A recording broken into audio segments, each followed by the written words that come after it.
Okay, for step 3, the first case we are discussing today is chief complaint, right-sided abdominal pain. This is a case of a 24-year-old man who comes to the emergency department complaining of right-sided abdominal pain. He was well until the pain began in the periumbilical area 24 hours ago, followed by some episodes of nausea and vomiting. It has now moved to the right lower quadrant and remains there. The patient is anorexic. He denies any significant medical history. He states he has not had any episodes like this prior to this one. He denies blood, mucus, constipation, diarrhea, dysuria, or blood in the urine. He is well-appearing male in mild distress, lying still. Now, if you just focus on the presentation and physical examination of this patient, you would notice there are certain high points that are giving you the diagnosis right there in the history and the physical exam. The first and foremost to think about is this is a young, healthy male. Secondly, he has a short history of illness. He's not chronically ill. A short 24-hour history of illness. Illness of abdominal pain. And the pain began in the periumbilical region first and then shifts to the right lower quadrant. These are all classical features pointing towards a particular diagnosis. And thirdly, his pain is associated with anorexia, sometimes nausea and vomiting as well. He denies any history of bowel problems, chronic bowel diseases like ulcerative colitis or Crohn's disease that are associated with diarrheas, mucus, and crampy abdominal pain over the period of months or years. He's not mentioning any one of that. So from here alone, a classical presentation of what appears to us to be acute appendicitis. Just a classical scenario. Now see what we have next here. The vital signs are temperature of about 100 degrees Fahrenheit, low-grade temperature. Pulse is 96 a minute, and blood pressure is 130/75.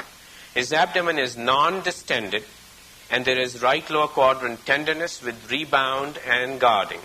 There are no masses, hernias, or costovertebral angle tenderness. Swas sign and obturator sign are positive. Rectal examination shows right-sided tenderness but no palpable masses. The remainder of the physical examination is unremarkable. So what we see on physical exam is low-grade fever and slight tachycardia. Generally a soft abdomen, but discrete, localized signs of irritation of the peritoneum in the right lower quadrant. Okay? So when you have such a classic presentation of acute appendicitis, what is the next appropriate step in the management of this case? The board is going to ask you a question like that, and they're not going to give all the important features of acute appendicitis to you, but may give you a pain in the midline, shifting to the right side in a young, healthy male with low-grade fever and mild leukocytosis, a white cell count elevation of 14,000. And they may give you abdominal examination, which is soft abdomen with discrete signs in the right lower quadrant, discrete, well-defined pain with tenderness in the right lower quadrant. What is the next appropriate step in the management of this case? Take it out, absolutely. Without a thought, this patient's diagnosis is acute appendicitis. Acute appendicitis in 80% of the cases is a clinical diagnosis. When you get a classical presentation and unequivocal physical examination with localized signs confined to the right lower quadrant, the management is, the diagnosis is already settled. You don't have a debate on the diagnosis anymore when you have such a classical presentation. The next step in the management is patient should be consented and taken to the OR for appendectomy. All right? However, there are certain scenarios where the diagnosis is not always that straightforward. And the board will test you on such scenarios. And the differential diagnosis that we have for the acute appendicitis, the mimickers or the masqueraders of acute appendicitis could be the following. You can get renal colic, urinary tract infections, peptic ulcers which have perforated, gallstones causing cholecystitis, and sigmoid diverticulitis. In addition, you can have inflammatory bowel disease like Crohn's disease that can present like appendicitis. But they would have their own features that will give you the hint that this is not a straightforward appendicitis case. Our initial diagnostic workup would include complete blood count, which will particularly be interested, we will be interested in the white cells, serum electrolytes, abdominal x-rays, chest x-ray, erect and lateral, and urine analysis. And in a female, always do a pregnancy test. On the case in point, we had a white cell count of 15,000, which is slightly elevated. The other tests were normal, except the X-ray of the abdomen showed a fecalith in the right lower quadrant. A fecalith in the right lower quadrant with the picture that we have had almost concludes the diagnosis of appendicitis. Now, as I said, the masqueraders of appendicitis can be questioned in the boards, and the way they're going to ask you questions will be that the patient is a 35-year-old who presents with the history of right lower quadrant pain for the past 24 or 48 hours. And this patient denies any previous pain like that, except occasional abdominal pain for which the patient would take antacids and the pain would resolve. So the patient doesn't have any known history of abdominal problems in the past. The patient presents with right lower quadrant signs with tenderness and guarding, leukocytosis, and fever. The diagnosis was confirmed to be an acute appendicitis on clinical grounds, and the patient was taken to the operating room. A right lower quadrant incision was made and extended down to the fascia, and the fascia was open. Peritoneal cavity was entered, and you will be told that the appendix was reported to be normal looking on gross examination. However, the patient had edema, swelling, and inflammatory reaction of the terminal ileum. They would also tell you that the patient had mesenteric fat encroaching towards the anti-mesenteric border. There was no free pus in the peritoneal cavity.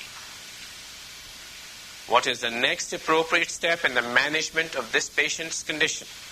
Choices will be do an appendectomy and close the abdomen. Number 2, patient should not have any appendectomy and close the abdomen. Number 3, patient should have conversion of a right lower quadrant to a midline incision for exploratory laparotomy. Number 4, patient should have closure of the appendectomy scar, should wake up and have a post-exploration CT scan of the abdomen. What will be the right choice? Do a midline. You do an appendectomy anyway. What is the diagnosis here? What does this patient have? How does he present? What is his diagnosis? What is the cause of his pain?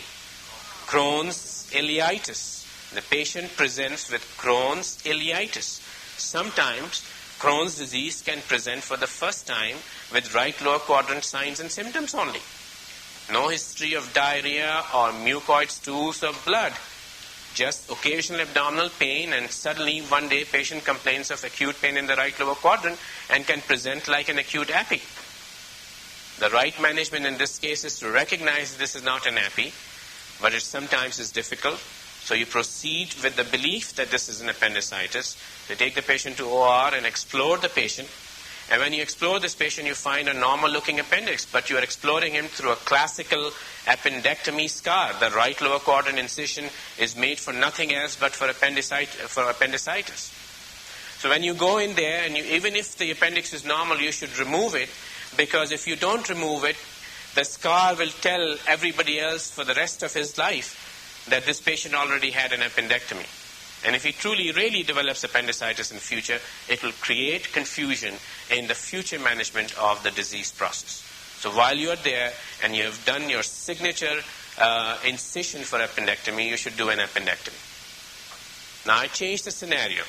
Same situation, you go in thinking it to be appendicitis and you find that the patient has Crohn's disease.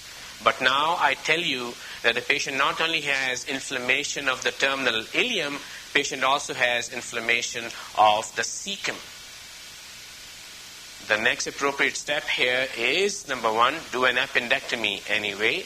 Number 2, do a right hemicolectomy, including the terminal ileum and the cecum, which is diseased. Number 3, do nothing, close the abdomen and treat the patient non-operatively.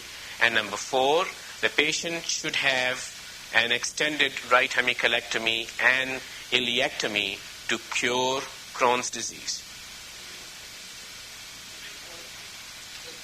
What is the right response?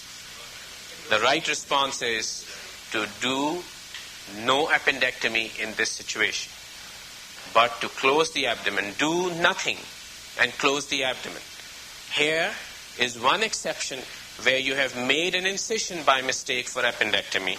When you go in, the appendix is normal, but the terminal ileum, along with cecum, is inflamed. So when there is a cecal involvement in Crohn's disease, when there is gross involvement of cecum in Crohn's disease, doing an incidental appendectomy is not advised. In fact, it's contraindicated. You know why? Because once you do an appendectomy on an inflamed cecum, inflammation of the cecum from Crohn's disease, that appendectomy stump will not heal. It will break open and form a fecal fistula. And then you'll be forced to do a hemicolectomy on that patient. And that's the only way you can cure it. So in such situations, incidental appendectomy should not be done. It's contraindicated. So that is one case scenario that the board tests you on in acute appendicitis. A slam dunk straightforward case of appendicitis is easy to manage. You all recognize it, and once the treatment is always appendectomy on that. But once you have a complicated scenario like Crohn's disease, and there are 2 scenarios you have to look for. You're basically paying attention to whether the cecum is free of disease or not. If the cecum is free of disease, do an appendectomy. If the cecum is not free of disease, do not do an appendectomy. The second case scenario now is a female. She is 35 years old, in the reproductive years of her life. She says that she has 2 days history of lower abdominal pain. 2 days history of lower abdominal pain, no anorexia, no nausea, and no vomiting. She has low-grade fevers, and her white cell count on presentation is 16,000. Her history is significant for the fact that she is sexually active, and she claims that she observes protective sex habits. However, her pregnancy test is negative. Okay? White cell count is 16,000. On examination, a pelvic examination is essentially normal. Abdominal examination is significant for some pain and tenderness in the right lower quadrant and suprapubic region. She doesn't have a SWOS sign or an obturator sign. All right? Now, is this a classical case of acute appendicitis? 2 days history of lower abdominal pain, right lower quadrant and suprapubic pain, and the patient does not have any anorexia, nausea, or vomiting, but she has leukocytosis and low-grade fever. Well, this is not a classical case. It may be an appendicitis, but it may not be. In such situations where a classical presentation is lacking, what is the next appropriate step in the management of these patients, particularly females? Number 1, patient should be taken to OR for laparoscopy. Number 2, patient should be taken to OR for open exploration. Number 3, patient should have an ultrasound of the pelvis. Number 4, patient should have a barium enema. Ultrasound of the pelvis is the right answer here because majority of the patients where you suspect pelvic inflammatory disease as the cause of lower abdominal pain, a transvaginal ultrasound can show you adnexal mass and fluid in the pelvis, consistent with as a surrogate signs for pelvic inflammatory disease. You do not always rely on the patient's history about how much protective sex that patient observes. You do not always rely on that. So the important difference here is identify a female patient with a non-classical history and pick up your right response. Okay. The third case scenario is that the patient is a 25-year-old male who gives you the history of dyspepsia. Whenever he would go hungry, his pain in the epigastrium would get worse. So he gives you the history of dyspepsia, who presents to you with abdominal pain for the past 12 hours, particularly worse in the right lower quadrant. He says that the pain started 12 hours ago, suddenly in the midline, in the periumbilical epigastric region, and now has shifted or moved to the right lower quadrant area as per the patient. Patient denies any previous history of any other illnesses except for dyspepsia, which would respond very well to antacids. On physical examination, the patient he looks anxious and uncomfortable. He's lying still in the bed. Classical of appendicitis, right? Lying still, not moving, because when he moves, it hurts him. So he's lying still in the bed. His abdomen is diffusely tender. However, the maximum tenderness was elicited in the right lower quadrant. Maximum tenderness was elicited in the right lower quadrant. Okay? He has a visceral count of 16,000, so it's elevated. Right? An abdominal X-ray was done, which was inconclusive, didn't show anything. Now, he's a young male who was presented to you with sudden onset of epigastric pain, with now generalized tenderness in the abdomen, but more so in the right lower quadrant than anywhere else. Is it a straightforward case of acute appy? What are you suspecting? A perforated duodenal ulcer. Sometimes a perforated duodenal ulcer will present like an acute appy, and in such situations you have to be careful and consider the diagnosis of perforated duodenal ulcer. Perforated duodenal ulcer starts, you have a history usually of dyspepsia, which is ignored by the patient. Antacids and no formal treatment. And then suddenly one day the pain starts in the epigastrium and then becomes generalized, but more so in the right lower quadrant than anywhere else, because when the ulcer perforates, the fluid drains along the right paracolic gutter into the right lower quadrant.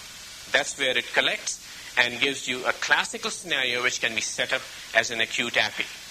Young male, healthy male, pain in the epigastrium or midline going to the right lower quadrant can be easily confused, so be careful. An erect chest X-ray here in 80% of the times will show free air under the diaphragm. So in such situations, you should do that. A perforated appendicitis very rarely, if at all, gives you free air under the diaphragm. It's almost very rare. A perforated appy giving free air under the diaphragm is very rare. It is possible, but not usual. It is usual for a perforated duodenal ulcer to have pneumoperitoneum, not a perforated appendicitis. All right. So the diagnosis can be confirmed on the basis of an erect chest X-ray. If that doesn't do it, then you can do a CT scan of the abdomen to confirm the diagnosis. Another case scenario is that of a 12-year-old boy who was brought in by his mother to the emergency department complaining of abdominal pain for the past 6 days. According to the mother, pain started in the periumbilical region and then moved to the right lower quadrant after 4 to 6 hours. Patient had 3 or 4 bouts of vomiting after the pain, and he's averse to eating food. He's anorexic. On presentation, his visceral count is 15,000. His temperature is 101 degrees Fahrenheit, and his pulse rate is 100 a minute. Patient is looking comfortable, but when you examine his abdomen, it is slightly distended and tender particularly in the right lower quadrant. He has guarding and rebound tenderness in the right lower quadrant. At the same time, you notice that there is fullness in the right lower quadrant. What is your diagnosis? It is an acute appendicitis. Number 2, it is a perforated duodenal ulcer. Number 3, it is a retroperitoneal tumor. Number 4, it is a septic arthritis of the right hip. The most common cause of abdominal pain is appendicitis. So, common things common. You're given a classical history of acute appendicitis here. Pain starts in the midline, shifts to the right side, and gets localized there. Rest of the abdomen is soft. Patient has leukocytosis, patient has fever, patient has anorexia, and patient has history of vomiting.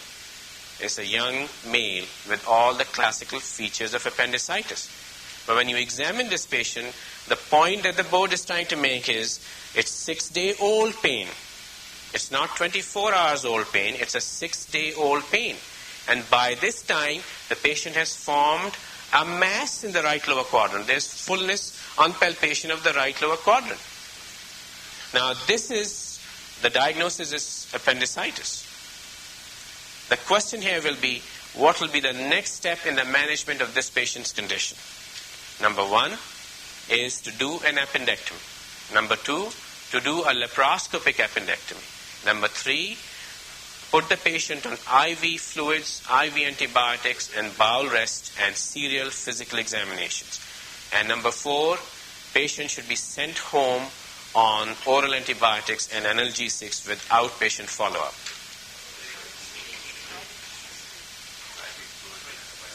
So your diagnosis is what? Appendicular mass or appendicular phlegmon. In these situations, what you need to do is admit the patient and treat him non-operatively by giving them bowel rest, IV fluids, and IV antibiotics. And there are 2 courses that this mass is going to take. Number 1, it is going to resolve and the pain is going to get better, and the patient can then be discharged home with a follow-up in 6 weeks for interval appendectomy. That is course number 1. The course number 2 is what I define in my next case scenario. The patient was admitted and started on IV antibiotics. All right?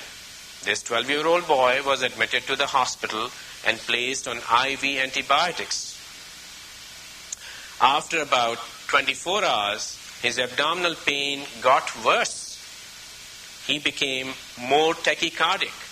He started to spike fevers, 102, 103 degrees Fahrenheit, and he became short of breath. He became tachypnic.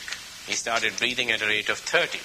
On arrival and seeing this patient as a follow-up exam, you notice that this patient distinctly looks worse from the time of his admission. He looks anxious and he looks unwell. Physical exam confirms that his abdominal examination shows increasing amount of pain in the right lower quadrant. However, rest of the abdomen is soft. There is marked tenderness in the right lower quadrant as you palpate his abdomen. But the rest of the abdomen is generally soft. So it's a localized process still, but worsening in the right lower quadrant. What is the most likely cause of this patient's condition? Number 1, patient has generalized peritonitis and requires surgery. Number 2, patient has an appendicular abscess. Number 3, patient has another etiology to his diagnosis, not appendicitis. Number 4, patient should have a repeat CT scan of the abdomen for suspicion of an appendicular abscess. What's the best choice? Well, I've given you 2 choices here. One of them is better than the other. One of them is more complete. One choice says the patient has appendicular abscess as the cause of his deteriorating clinical condition, and the other adds you should do a CT scan to confirm your suspicion of an appendicular abscess. An abscess classically is worsening abdominal pain and spiking fevers with tachycardia and tachypnea. It is this pus trapped inside the abdomen that needs to come out. So the CT scan has now become the gold standard for diagnosing an intra-abdominal collection. An appendicular abscess is a localized intra-abdominal collection, and the best response is to do a CT scan, not to take the patient to OR or to entertain other diagnoses, but to do a CT scan. A CT scan was done which confirms that the patient has appendicular phlegmon with collection within the phlegmon of about 6 centimeters.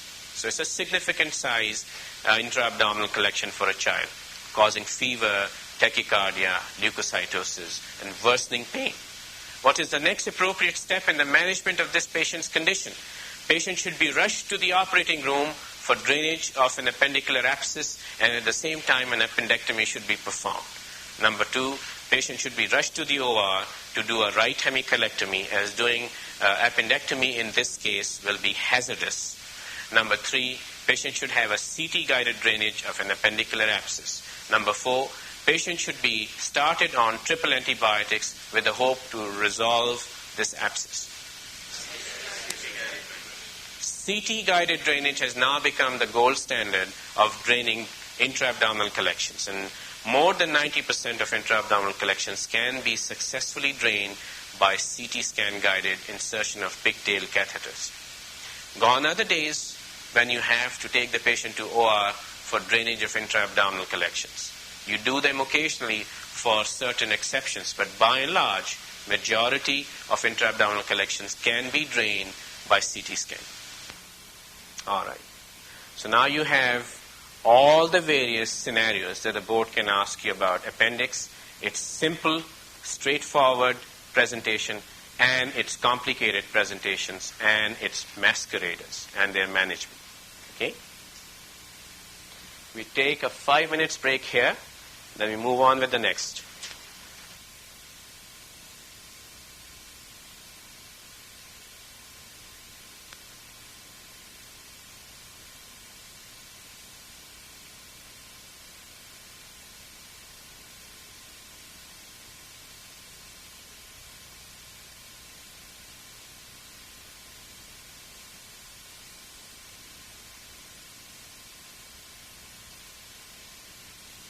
Traveling at 40 miles an hour, he lost control and struck a telephone pole.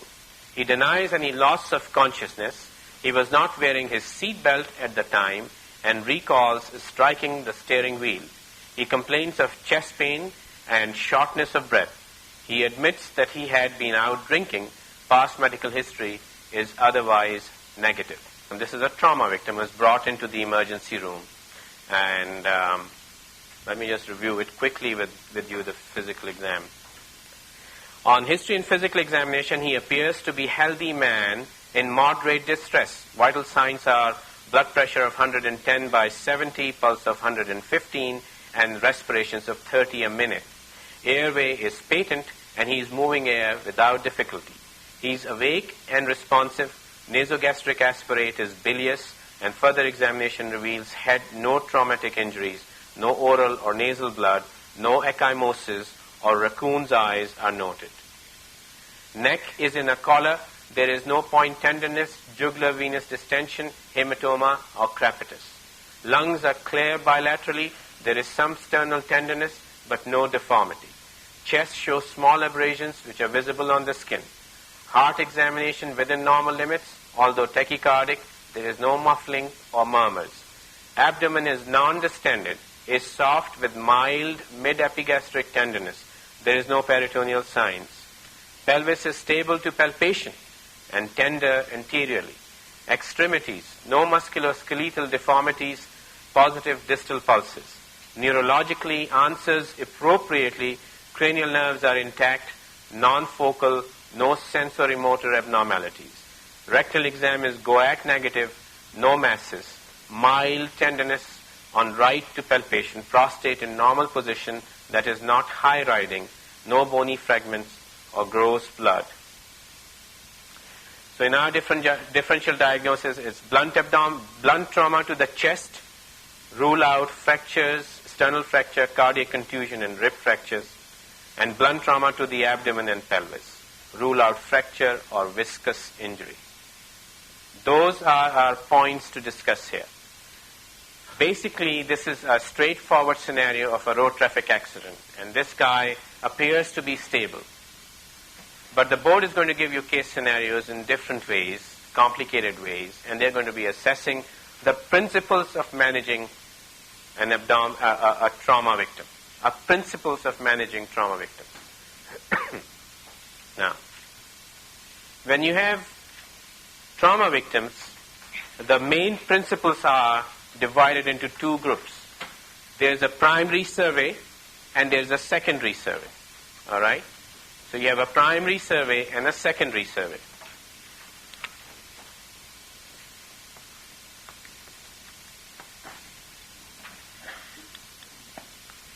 The primary survey is A, B, C, D, and E. A stands for airway and cervical spine control.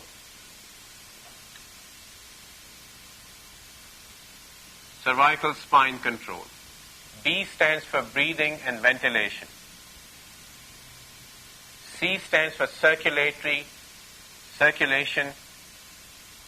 and shock.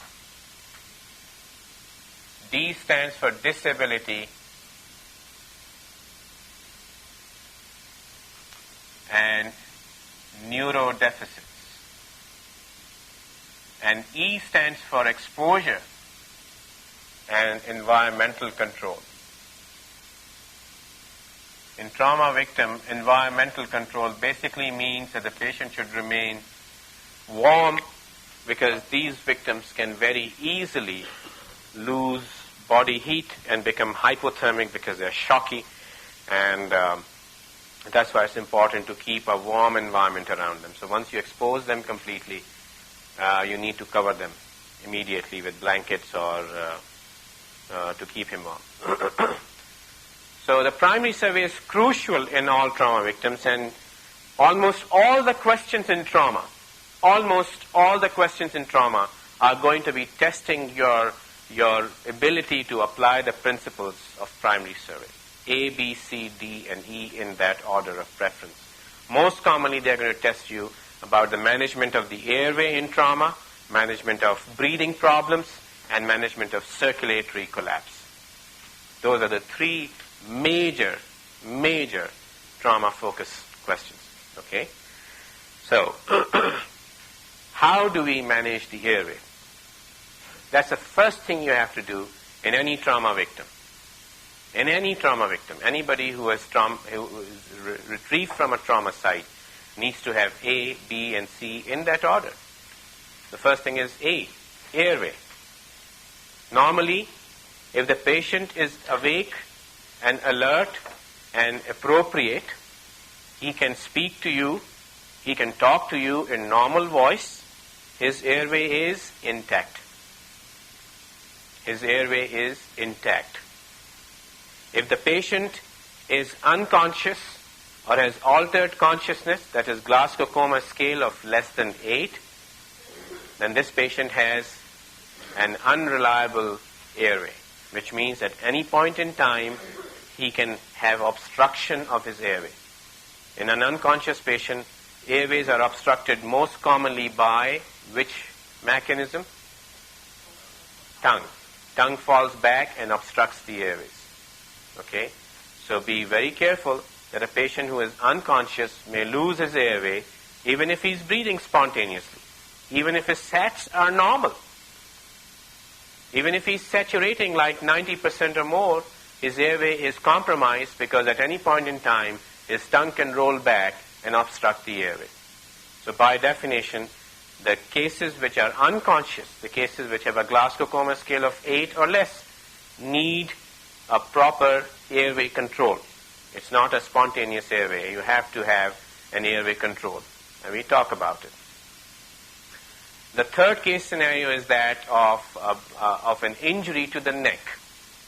When you have an expanding hematoma in the neck after penetrating trauma to the neck, or when you have crepitus, bubbles being felt in the neck as part of the surgical emphysema from a stab wound or bullet wound to the neck, this airways also have an impending compromise. Impending is the word. Right now, when you examine the patient has a hematoma, which is expanding, or patient has crepitus, which is getting worse. In such scenarios, this airway can at any moment be compromised. So you need control of the airway. You can't maintain a spontaneous airway on these patients, even if they can be awake and they can be speaking properly to you without any problems. Their airway is at a risk of compromise. The third category of airway compromise is fracture to the mid-face. These patients have distorted anatomy of the mid-face. Their oropharynx is distorted. They may have bleeding going on, and they may have a compromised airway impending in such situations. They may aspirate on their blood. They may aspirate on their vomitus, and these patients also require an urgent airway control. So these scenarios will be discussed now as follows. Number 1, patient is a road traffic accident who is brought by the paramedics to the emergency department. He is speaking in the normal voice and in the normal tone. He does not have any hematomas in the neck. He does not have any surgical emphysema in the neck, and his face does not appear to have any injuries and is intact. The airway management on this patient is what?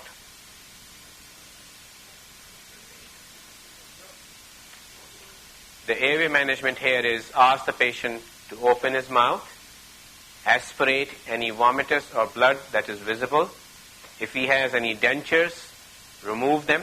If he has any fractured teeth, should remove them. Because right now the patient is awake and alert and oriented. But you don't know, in the next 10 minutes, he may become unconscious, and already present blood in the mouth, a foreign body in the mouth, may become an obstructing lesion for his airway, and you may lose his airway very rapidly. So any patient that comes to you from a road traffic accident, the first and the foremost thing in them, even if they have maintained their airway intact, is to at least inspect the mouth and the oropharynx. That's the least you will do.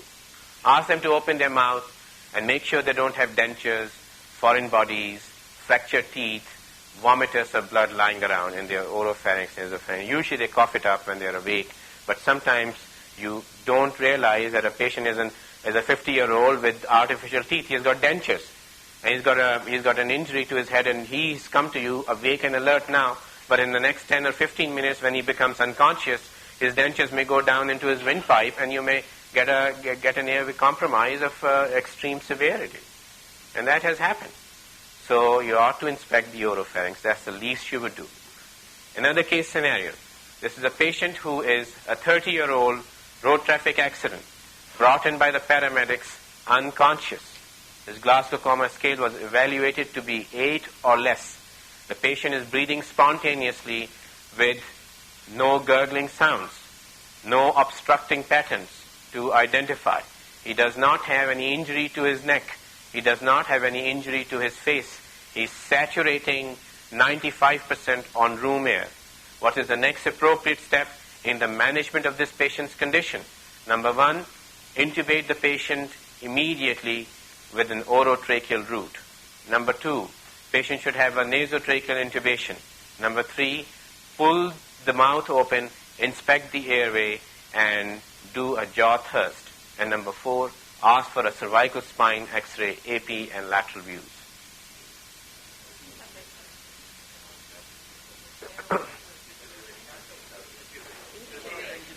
Right. What did we discuss? The principle of airway management in trauma is if the patient is unconscious with Glasgow Coma scale of 8 or less, he gets intubated, no matter what.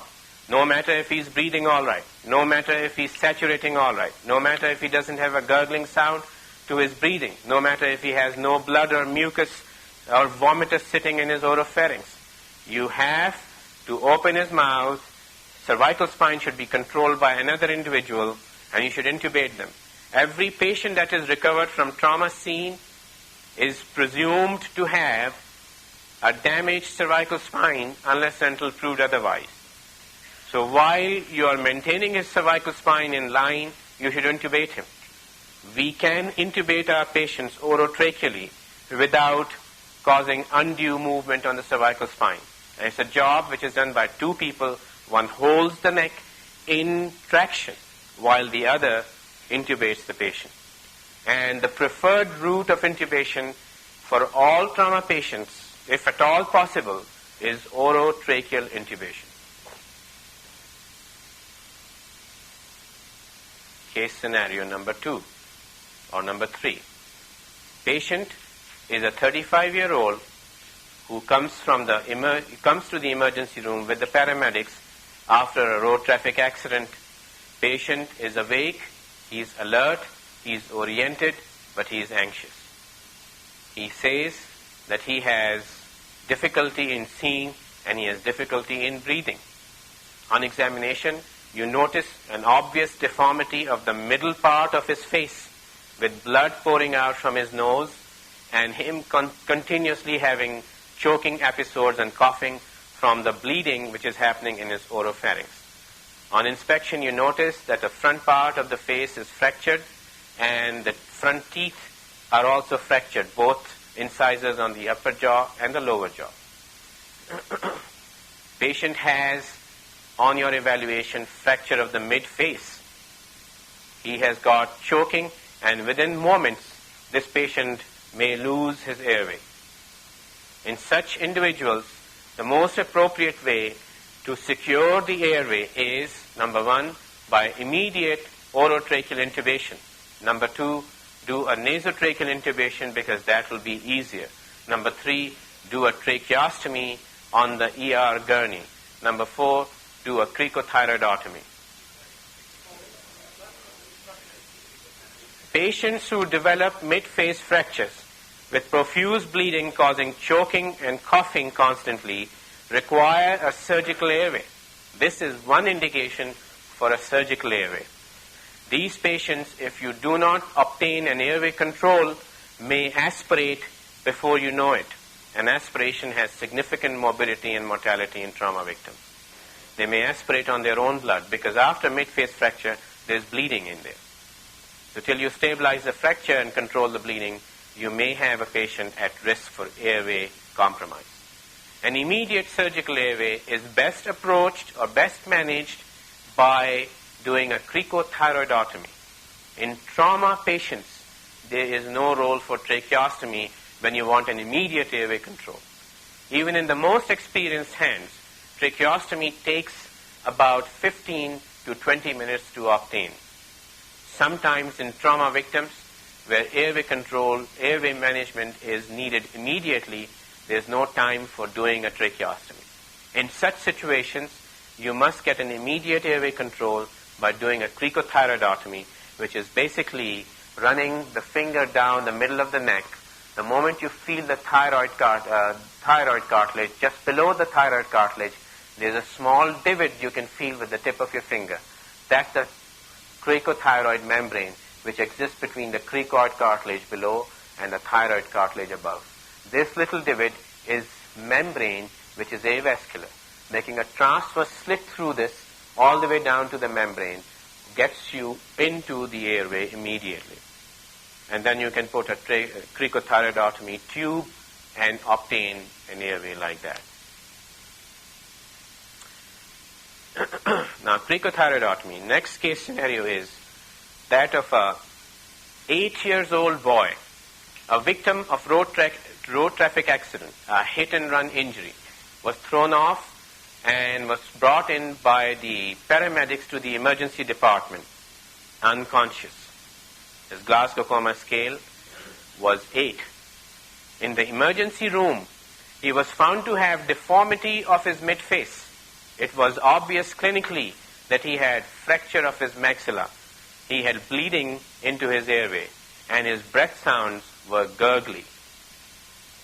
There was gurgling heard on the breath sound. So he came in unconscious with a compromised airway Any moment, the blood could go down and he could choke and die from that aspiration.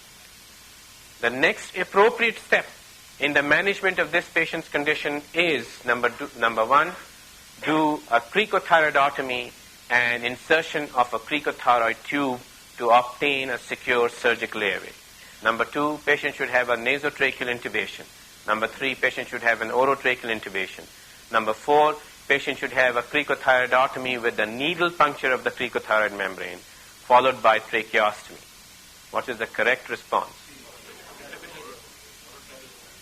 In a child under the age of 12, doing a formal cricothyroidotomy with a tube is contraindicated. Does anyone know why? Because cricothyroidotomy tube will result in healing after removal of the tube with scarring and stricturing. It is called subglottic stenosis. Stenosis below the vocal cords. Once that complication develops, it is a major undertaking to correct it, and it should be avoided. Cricothyroidotomy formal with a tube insertion in a child is contraindicated. However, since you require an immediate airway, you need to do a tracheostomy, but it takes about 15-20 minutes in the hands of the experts to put a tracheostomy tube in. You need at least oxygenation of the neurons of your victim. He is unconscious, and he is not being able to oxygenate himself well. You need the jets of oxygen supplied to his airway so that he can have neurological prevention of neurological deficits in the long run. That is known as anoxic encephalopathy. How long does it take for the brain to develop anoxic encephalopathy when you deprive somebody of adequate oxygen? 4 to 5 minutes. So in 4 to 5 minutes, you can't get a tracheostomy tube in, but you can get 2 or 3 large bore IV cannulas, like size 14 or size 16, and you can insert them into a cricothyroid membrane, just tiny cannulas. Insert them in the cricothyroid membrane and give them jet pulsations of oxygen. The jets of oxygen will maintain the oxygenation of the blood so that the brain doesn't suffer anoxic encephalopathy. But the patient will not be able to ventilate through these tiny little cannulas. So he will retain some carbon dioxide, but that's all right. The body can tolerate hypercarbia. The brain can tolerate hypercarbia, but the brain cannot tolerate anoxia. All you are providing is the least minimum requirement to make his brain survive this problem. Once you have kept the oxygen going, you have 20 to 40 minutes to sort out the airway. So you buy time to get a proper airway, and in a child, the proper surgical airway is only tracheostomy, not cricothyroidotomy. So have that very clear. Tracheostomy. Cricothyroidotomy is called percutaneous needle cricothyroidotomy. It is not a formal cricothyroidotomy, it is a percutaneous needle cricothyroidotomy. All right? Can you intubate a patient whose midface is fractured and he has got no anatomy? You can't. You can't intubate these patients. That's what I was trying to make a point, that facial fractures, orotracheal intubation is out. You can't do it. In those cases, you need a surgical airway. So there is an artificial airway and there's a surgical airway. Artificial airway is your orotracheal or nasotracheal intubation. Surgical airway is your cricothyroidotomy or tracheostomy. In adults, you can do cricothyroidotomy fine, but in patients who are children under the age of 12, a formal open cricothyroidotomy with insertion of a cricothyroid tube is contraindicated because of the risk of subglottic stenosis. Now, the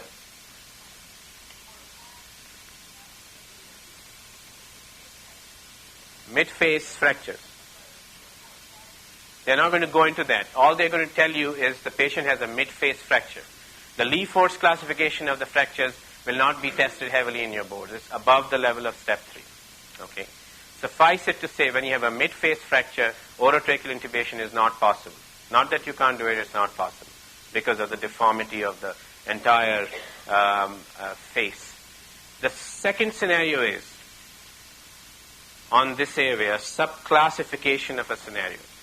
Patient came with road traffic accident, presented with a compromised airway and a mid-face fracture. Patient is an adult. He gets a cricothyroidotomy as an emergent surgical airway control. After 4 days of evaluation, patient appears to be dependent on the ventilatory support because of his neurological injury. What is the next step in the management of his airway control? Continue with cricothyroidotomy ad infinitum, change cricothyroidotomy to orotracheal intubation, change cricothyroidotomy to nasotracheal intubation, and number 4, do a tracheostomy after 4 days of cricothyroidotomy. The correct response is to do tracheostomy. If the cricothyroidotomy tube is placed, its purpose is to pass you through the first 24 or 48 hours of airway compromise. Beyond which, if your patient requires management of his airway by surgical means, cricothyroidotomy tube placed beyond 4 days carries a significant risk of subglottic stenosis in adults as well. So it's not a long-term airway control in any case, in any age group, whether it's an adult or it's a child. In child, you should never do it. In an adult, if you do it, you should replace it with a tracheostomy within 4 days. If you think that your patient has neurological injuries and he's unconscious and he will require ventilatory support on a ventilator for a longer period of time, you should convert your cricothyroidotomy to a tracheostomy. That has also been tested. Because of the incidence of subglottic stenosis is very high with cricothyroidotomy tubes, even in adults, if they are left there for too long periods of time. All right. The next case scenario is that of a 25-year-old gang member who got stabbed into his neck, and he was brought by the paramedics to the emergency department. The patient is awake, he is alert, he is oriented. His vital signs are stable. He has an expanding hematoma in the neck, and he has altered voice when he speaks to you. Patient is appropriately talking, but his voice is altered, and he has an expanding hematoma in the neck. The next appropriate step in the management of this patient's condition is, number 1, obtain a surgical airway immediately. Number 2, do an orotracheal intubation.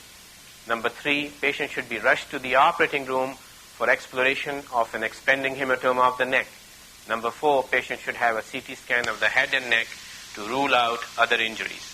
And number 5, patient should be started on with 2 large bore IV cannulas inserted into the antecubital vein. Patient should be started on 2 liters of ringer lactate immediately. The first rule is A, then B, then C. His airway is compromised or his airway is intact? His airway is compromised. Although he's awake, although he's alert, although he's oriented, but his airway is compromised. How is it compromised? Because he's got an expanding hematoma of the neck with an altered voice when he speaks. His airway is not intact. It's impending to go into an obstruction by this hematoma in the neck. So the next thing you're going to do is to obtain an airway. And I gave you 2 choices, tracheostomy, orotracheal. Which one would you choose? In this case, an orotracheal intubation is feasible. So you will sedate the patient, paralyze the patient, and do a rapid induction followed by intubation of his orotracheal route. Okay? And after that, you can do what you have to do for neck trauma. The third case scenario associated with the same scenario is patient is a 25-year-old gang member who got stabbed into his neck, who presents to you in the emergency room complaining of some neck pain. He's awake, he's alert, he's oriented, and he can speak to you, but he has crepitations all around his neck. He has crepitations all around his neck on palpation of his subcutaneous tissue of the neck. The patient should have, number 1, an orotracheal intubation.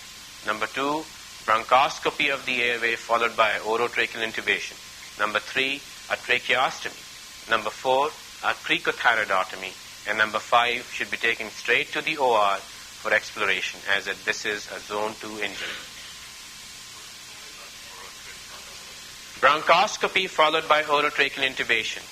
What are we suspecting when you get a trauma to the neck followed by air in the subcutaneous tissue? There are two possibilities. That air can come from either the airway, like your trachea or bronchi, or it can come from puncture of and laceration of the esophagus.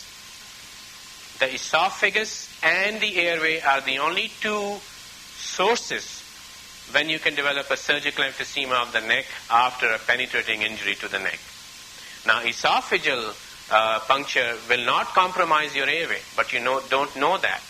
So doing a bronchoscopy, confirming the source of this leak of air into the subcutaneous tissue, followed by orotracheal intubation, is the right answer. So you always suspect an airway injury on a penetrating trauma to the neck, and once you have an airway injury, that airway is compromised, period. So you need to obtain an artificial airway, which means orotracheal intubation, on bronchoscopy followed by bronchoscopic guidance. You don't put them blindly, because if you when you intubate a patient with a lacerated trachea blindly, what are you going to do? You may convert a partial tear in the trachea, a partial laceration of the trachea, into a complete transection of the trachea. So in such cases, you need bronchoscopy and bronchoscopic intubation.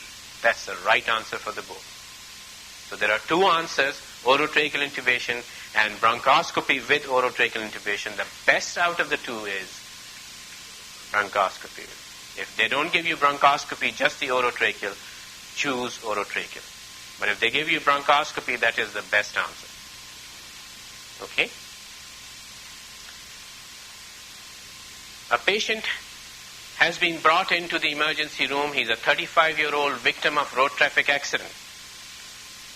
He was riding a bicycle when somebody hit him at a speed of 35 miles an hour and flew him off from his bicycle, and he landed on his left chest onto the hard pavement.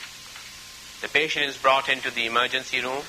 He's awake, he's alert, he's oriented, and he talks to you in a normal voice.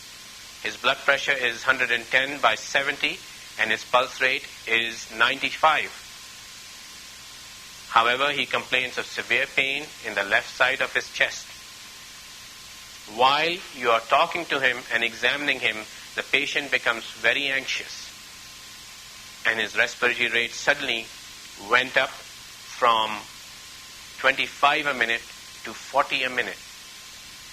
His pulse rate went up while you were talking to him from 95 to 150.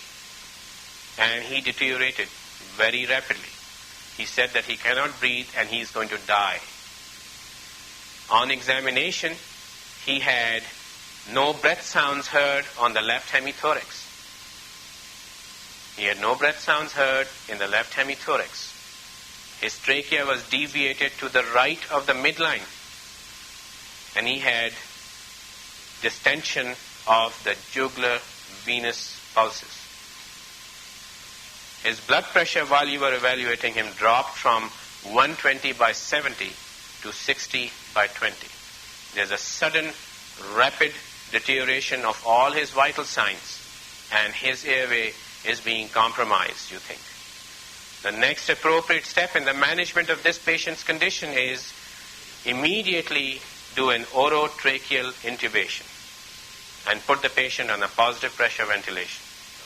Number 2, the patient should be taken to the OR for immediate thoracotomy. Number 3, put a large bore IV cannula in the left second intercostal space in the mid-clavicular line, followed by insertion of a tube in the left hemithorax. Fifth choice is patient should have insertion of the chest tube in the mid-axillary line on the left hemithorax at the fifth intercostal space.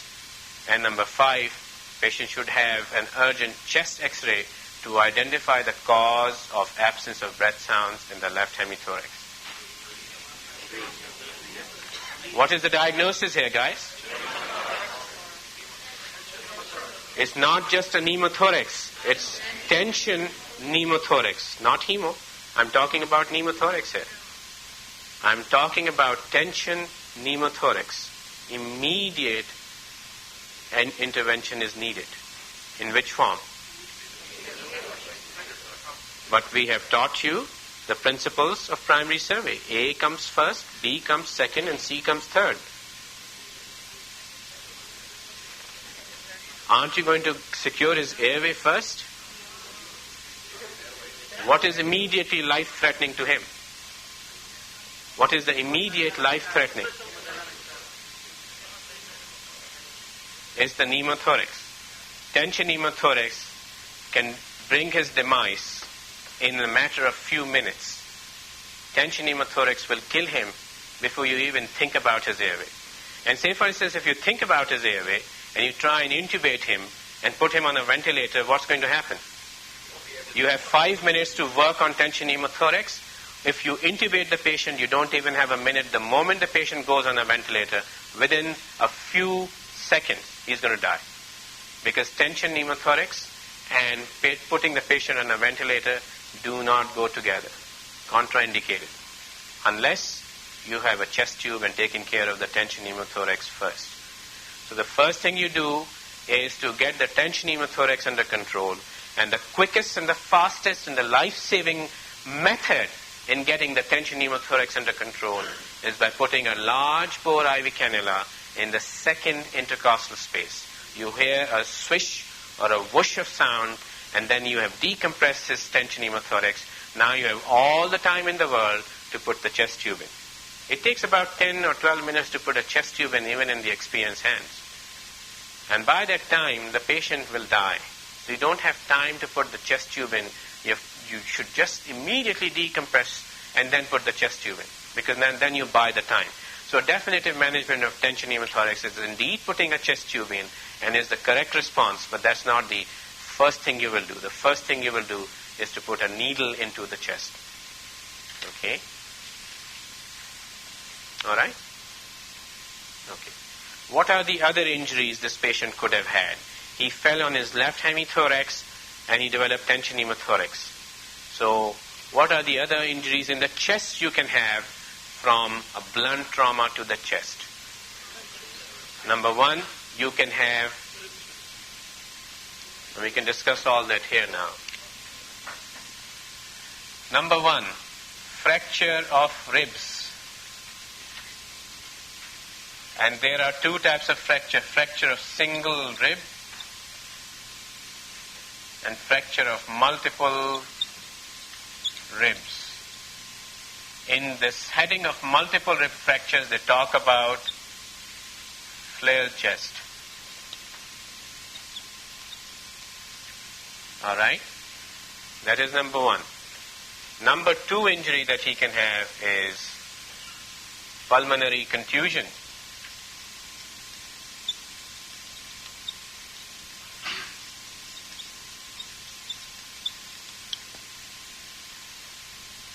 Number three, pneumothorax, which we already mentioned, which could be simple pneumothorax or tension pneumothorax. Number four, you could have hemothorax.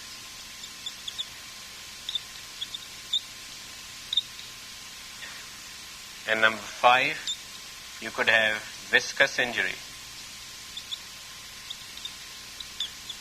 Of course, lung, we have already talked about contusion. Number two is spleen on the left side. Number three is liver on the right side. And if it's sternal injury, then you think about cardiac. I'm sorry, I'm running out of space here. Okay? So that's the spectrum of chest injuries they're going to talk to you about. They may ask you a question or two on each one of these. That's the spectrum. Number one, in the blunt trauma to the chest, you can have fracture of the ribs. There are two types of fractures, single fracture of the ribs or multiple fractures, particularly flail segment. Number two is pulmonary contusion. Number three is pneumothorax. Number four is hemothorax. Number five is viscous injury. On the left side, you have the lung, spleen, and on the right side you have liver and lungs. And if it's a sternal fracture or sternal injury, think about cardiac contusion. And apart from these, there is another chest injury which is seen particularly with penetrating trauma to the chest, and that is known as open wound of the chest wall.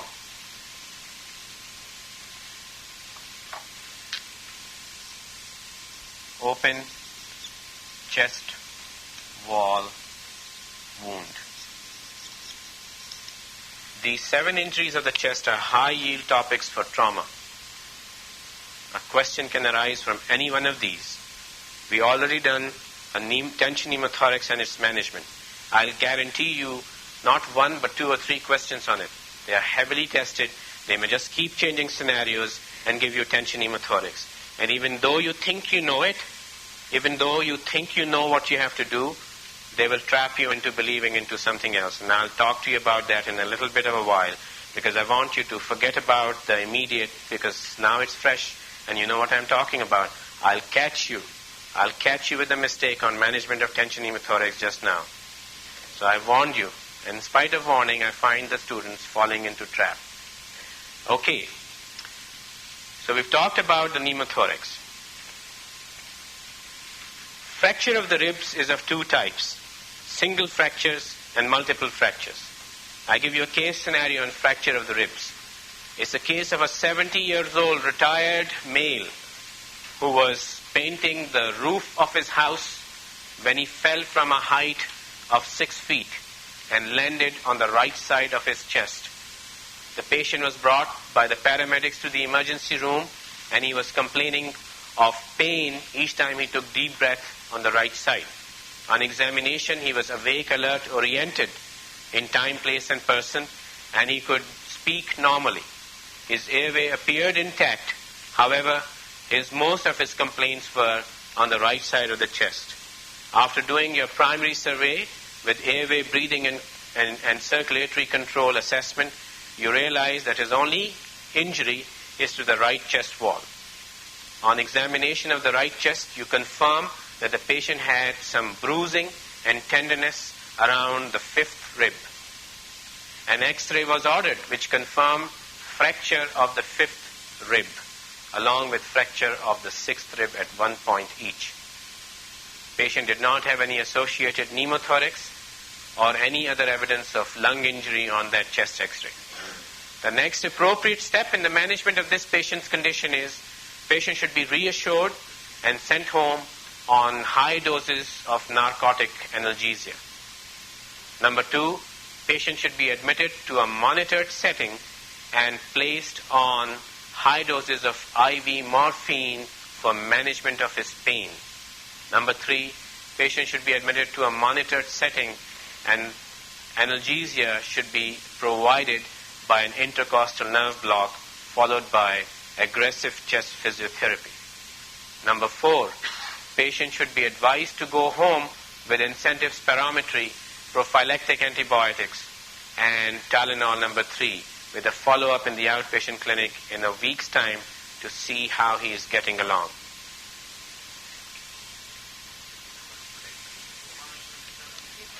The problem is this. You have the principle here. First, understand the principle of rib fracture, particularly in an elderly population.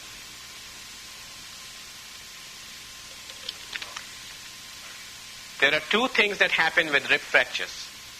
Can anyone tell me those? The first thing is pain. If you have pain in the chest, you splint your chest, you don't take deep breaths, so you're predisposed to hypostatic pneumonias. That's problem number 1. Problem number 2, although the rib fracture has taken place within the last few hours and the patient is presented to you with the pain in the chest now with no other obvious injuries, always presume that the underlying lung has been injured. Contusion of the lung is a diagnosis that may creep up even a day after your original injury or 2 days after your original injury. And pulmonary contusion, as we will discuss in a while, can be dangerous if left on its own without monitor. So this patient needs to be monitored. And there is no doubt in our mind that this patient needs to be brought into the hospital and carefully monitored. The purpose is to provide the best pain control, to provide aggressive chest physiotherapy to prevent pneumonias, and number 3, to watch out for pulmonary contusion. Those are the 3 good reasons to get the patient admitted. If this patient were to go home, he would develop pneumonia, and his mortality is going to be very high, unacceptably high, because in elderly people, pneumonias are not benign. Not all of them recover from it. There is a percentage of people with pneumonia that die in elderly population. Okay? So you have to be very careful with this vignette. When you see this vignette, the board is really wanting you.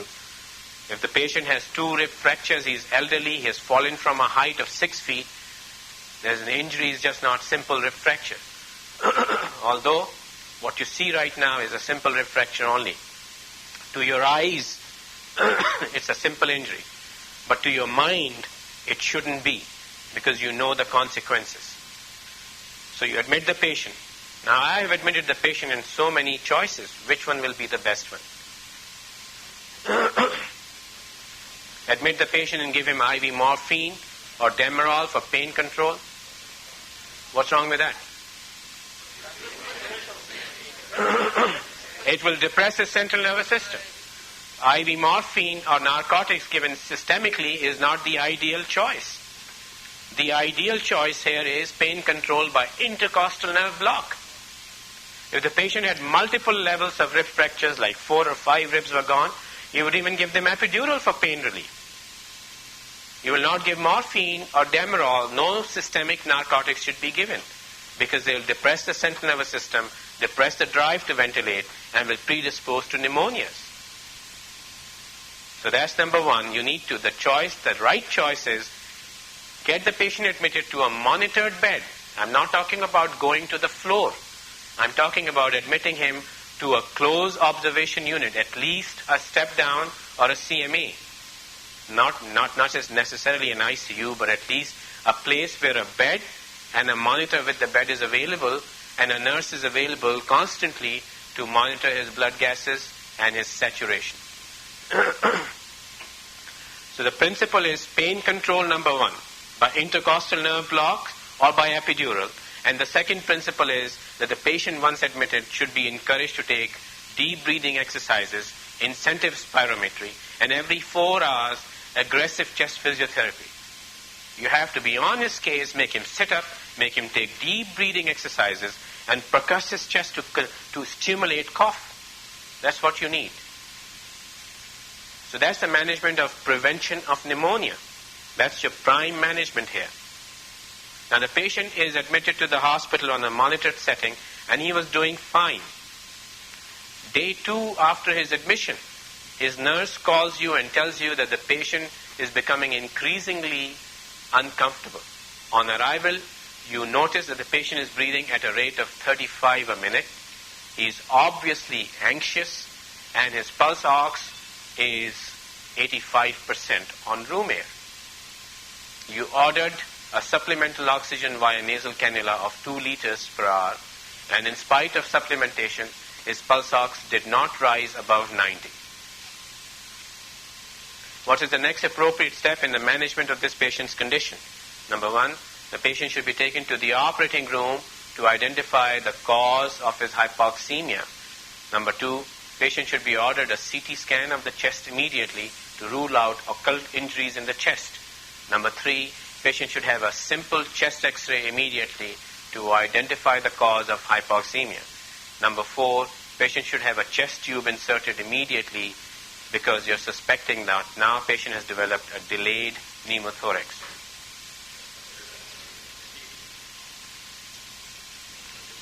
CT scan. You've got a lot of money to spare. What is the suspicion in your mind that has happened here in this man's course of injury? There are 2 possibilities. Number 1 is pulmonary contusion, and number 2 is a delayed pneumothorax. Both are real, and both can be diagnosed. If it's a delayed pneumothorax, it's not a tension pneumothorax, because I'm not giving you jugular venous distension, profound hypotension, so on and so forth. The classical features of severe hemodynamic compromise that is associated with tension pneumothorax is not being provided. Both the diagnoses are real possibilities. A delayed pneumothorax happens. Patient presents with no pneumothorax from a rib fracture. 24 hours later, you find there's pneumothorax. That happens all the time. It's not out of the world. And secondly is pulmonary contusion. All right? Both can be diagnosed cheaply and pretty fast by doing a plain chest X-ray. You don't have to be too expensive in the boards either. This is the era of managed care.